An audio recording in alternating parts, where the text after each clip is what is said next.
Dur. Büfeden çıksınlar bak. Dur büfeden çıksınlar. Büfeden çıksınlar. Dur. Abi onlar geliyor direkt büfeye giriyorlar. Bak orada beklemiyor. Ben gördüm. Bak şimdi büfeci orada duruyor. He bak o ifadesini aldı. Bak. Aynen. Ha, önce büfeci. Burada soruyor işte yani. Ha. He.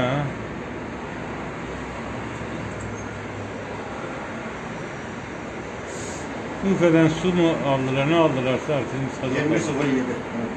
21.08.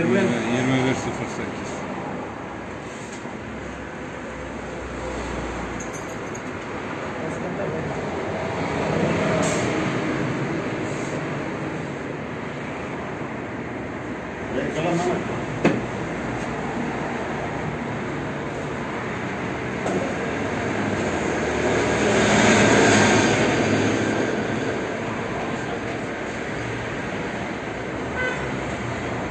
Evet. Alışveriş yaptılar, çıktılar, gidiyorlar. Evet. Su almışlar, gidiyorlar.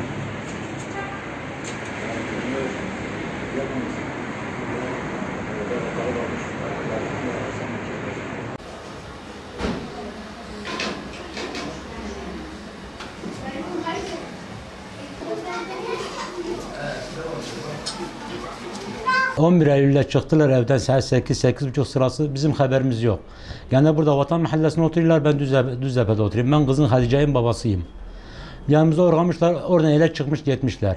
Son kayıtları bize polis verdi, kamerada görüntü çarşıda. Ondan sonra bir bilgi alamadık.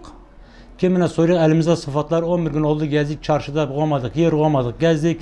Bize diye falan yerde gördük, gidik boş çıkıyor, falan yerde gördük, gidik boş çıkıyor. Başka bir bilgi alamıyoruz. En tuttuğumuzda kim elini atsa bize ona yapışık. Yılana, denizde yılanı görük, yılana sarılıyor. Başka bir şey istemeyeyim ben. Bes kızlarımın bulunduğunu isteyeyim ben. Bütün başkanlarıma, bütün büyüklerime diyeyim ki kızlar bana yardım etsin. Ben çocuklarım bulsunlar. Ben başka bir şey istemeyeyim. Bes. Kötüleri korusunlar. Bes. Başka bir şeyim yok dilekte Allah'tan. Bes kızlarım bulunsun. Kimseye bir şey söylemez. Sadece birinin bilgisi olsa böyle ulaşmazdık. Böyle dünyaya çıkmazdık. Böyle rezil olmazdık. Ne diyeyim? Bundan başka ne diyeyim? Her yere başvurduk. Kim elini uzattı sonra ulaştık. Kim elini uzattı sonra ulaştık. Sana diyeyim denizde yılanı görsek sarılırken aman yardım edeyim bize ona ulaşacak. Her insan bizi bir yere yönlendirir gidiyor. Yalnız doğru bilmeyik. Bunca diyeyim başka bir şey bilmeyeyim. Büyüklerimizden yardım edeyim. Ellerinden öpeyim kendilerini. Bes yardım etsin. Kim olursa olsun. 11 Eylül saat 8'de benim kızım Esra amcası kızı Hatice ile beraber evden çıkmışlar. Sonra abimin evine uğramışlar. Orada ile çarşıya deyin gitmişler. Ondan sonra biz bir haber alamadık. Zaten aynı saatte de haberimiz kaybolduğunu araştırdık. O yüzden bize sorduk dostlara, ahbaplara, akrabalara. Bir neticeye ulaşamadık. Gittik karakol haber verdik kendilerine. İfademizi verdik. Ondan beri de arıyorlar. Hani bir sonuç bulamadık. Ben gene büyük devlet büyüklerinden, yetkililerden yardım isteyeyim. Ben kızım bulunmasını isteyeyim. Ondan beri de hala bir aramadık. Her kızım sesimi duyursa gelsin korkmasınlar. Hiç kendileri kimse bir şey yapamaz. Arkasında biz varız. Emniyete gittik, emniyet de araştırıyor. Herhangi bir sonucu alamadık. Sadece bir kamera kaydı var.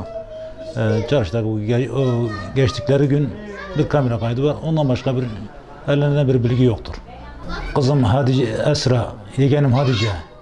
Sesimizi duysanız gelin. Korkmayın, size kimse bir şey yapamaz.